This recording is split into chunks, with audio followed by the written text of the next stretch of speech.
quiet mountain village, there lived a boy named Kavi.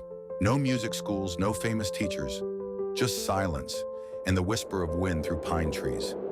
But Kavi had a dream to become the greatest drummer in the world. Every day after helping his father in the fields, he practiced 3 stumps, cooking pots, river rocks, anything that could carry a rhythm. The villagers laughed.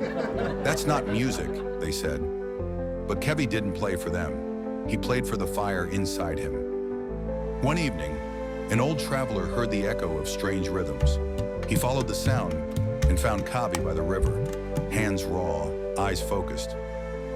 You've got rhythm, but more than that, you've got heart. Why do you play?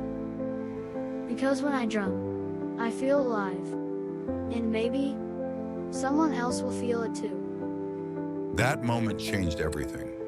Kavi left with the traveler, trained in distant cities, slept on cold floors, played for empty rooms. But he never stopped. One step, one beat, one note at a time. And one day, he stood before thousands. As his hands moved, his rhythms told stories of his village, his struggle, his soul. Thunderous applause filled the air, but Kavi just closed his eyes. Because greatness doesn't begin on a stage. It begins with one step.